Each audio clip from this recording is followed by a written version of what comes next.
নমস্কার বন্ধুরা, আজকের রেসিপি মাত্র 1 চামচ তেলে কুরকুরে তিলের বড়া। আমি সীমা আবারও একটা নতুন রেসিপির সাথে সীমাস স্মল কিচেন টিপসে আপনাদের সবাইকে স্বাগত জানাচ্ছি। খুবই সুস্বাদু এই তিলের বড়া।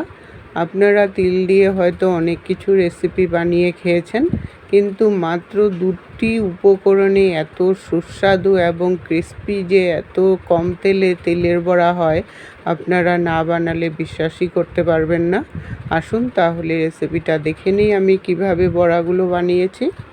বড়াগুলো বানানোর জন্য একটা ছোট্ট বাটিতে 4 চামচ তিল নিয়ে নিচ্ছি। আমি 4 চামচ তিলের পরিমাণে বানাচ্ছি। আপনারা যদি আরও বেশি করে বানান তাহলে তিলের পরিমাণটা আরেকটু বাড়িয়ে নিতে পারেন।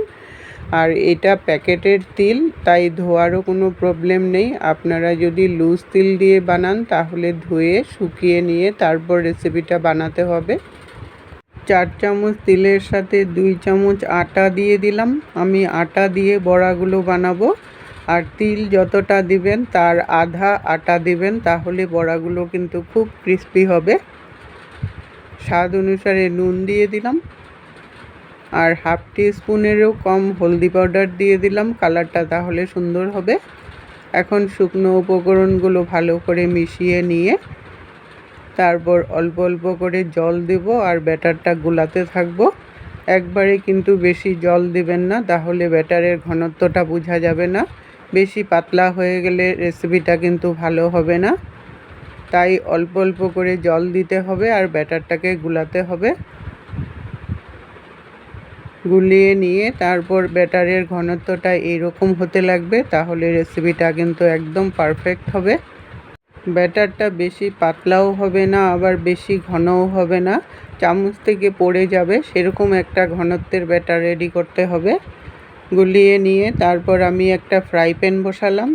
এই বড়াগুলো বানাতে হলে ফ্রাই প্যানে বানাতে হবে, তাহলে রেসিপিটা কিন্তু খুব ভালো হবে, সমান হবে। ফ্রাই প্যানে সামান্য পরিমাণে হাফ টিস্পুনের মতো তেল দিয়ে চারিদিকে ঘুরিয়ে ফ্রাই প্যানটা গরম করে নিতে লাগবে। আগে গরম করে নিয়ে তারপর 1 চামচ করে ব্যাটার দেব, আর একটু চামচ দিয়ে ঘুরিয়ে নিয়ে গোলও করে দেব আর একটু পাতলাও করে দেব। এই বড়াগুলো বানাতে হলে কড়াইতে বানালে গোলও হবে না আর একদম সমানও হবে না, তখন রেসিপিটা কিন্তু একদমই ভালো হবে না। তাই ফ্রাই প্যানেই বানাতে হবে। ফ্রাই প্যানটা সমান থাকে, সমান জায়গায় এটা বানালে বড়াগুলো কিন্তু একদম সুন্দরও হয় আর একদম পাতলাও হয়। তেল যদি বেশি দেন তাহলে ব্যাটারটা চারিদিকে ছড়িয়ে যাবে আর বড়াটা তখন সুন্দর হবে না দেখতে। তাই অল্প তেল দিয়ে আগে গরম করে নিয়ে তারপর আপনাদের সাইজ মতো আপনারা ছোট বড় করে নিতে পারেন। বড়াগুলো সেরকম একটা সাইজের বানিয়ে নিতে পারেন।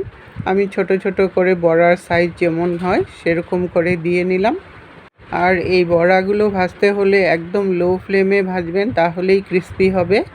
একটু সময় নিয়ে বড়াগুলো ভাজলে খুবই সুন্দর হয় আর খুবই সুস্বাদু হয়। 2-3 মিনিট হয়ে যাওয়ার পর যখন উপরটা একটু শক্ত হয়ে গেল, তখন বড়াগুলো আরেক দিক উল্টিয়ে দিলাম। ছোট ছোট রেসিপির নোটিফিকেশন পেতে হলে আমার চ্যানেলটাকে সাবস্ক্রাইব করে পাশে থাকা বেল আইকনটাকে ক্লিক করে অল অপশনে ক্লিক করে রাখবেন, তাহলে সবার আগে নোটিফিকেশন আপনাদের কাছে পৌঁছে যাবে। সবগুলো বড়া এভাবে করে উল্টিয়ে দিলাম। উল্টিয়ে নিয়ে একটু চাপা দিয়ে সমান করে বসিয়ে দিতে হবে। দিয়ে তারপর উপর থেকে আরও হাফ টিস্পুন তেল দিয়ে দিলাম। তেল দিয়ে তারপর সব দিকে ছড়িয়ে নিয়ে বড়াগুলোকে আরও 2-3 মিনিটের মতো হতে দেব। 2-3 মিনিট হওয়ার পর আবার উল্টিয়ে দিলাম। আমি কিন্তু আর তেল দেব না, যা তেল দিয়েছি এই তেলেই কিন্তু বড়াগুলো সুন্দরভাবে ভাজা হয়ে যাবে। এইভাবে উল্টিয়ে 2-3 মিনিট করে ভেজে যখন বড়াগুলো হালকা ব্রাউন কালার হয়ে আসলো আর একটু লাল লাল ভাব ধরে গেছে, তখনই বুঝবেন যে বড়াগুলো ভাজা হয়ে গেছে। বড়াগুলো দেখুন একদম হালকা ব্রাউন কালারও হয়ে গেছে, একটু লাল লাল ভাব চলে আসছে। এখন আমি নামিয়ে নিলাম। এইভাবে করে বাকি বড়াগুলোও ভাজতে হবে।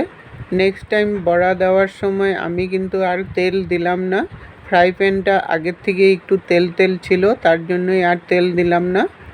তেল না দিয়েই ছোট ছোট করে ব্যাটার দিয়ে তারপর আমি যখন হয়ে আসলো উল্টিয়ে দিলাম, উল্টিয়ে দিয়ে তারপর আমি তেল দিলাম 1/2 টিস্পুনের মতো,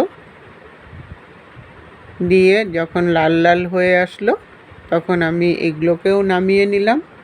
সবগুলো বড়া ভেজে নামিয়ে নিয়েছি। দেখুন বড়াগুলো কতটা ক্রিস্পি হয়েছে, একদম কুরকুরে হয়েছে। আমার এই তিলের বড়ার রেসিপি আপনাদের কেমন লাগলো বন্ধুরা কমেন্ট করে জানাবেন। যদি ভালো লাগে লাইক দিয়ে সবার সাথে শেয়ার করে দিবেন। আজকের টিপস, তিলে প্রচণ্ড পরিমাণে ক্যালসিয়াম থাকে, তাই রোজ খাওয়ার মধ্যে একটু তিল খাওয়ার চেষ্টা করবেন, তাহলে ক্যালসিয়ামের মাত্রা ভরপুর থাকবে। এতক্ষণ সঙ্গে থেকে বহুমূল্য সময় দিয়ে আমার ভিডিওটা দেখার জন্য অসংখ্য ধন্যবাদ বন্ধুরা।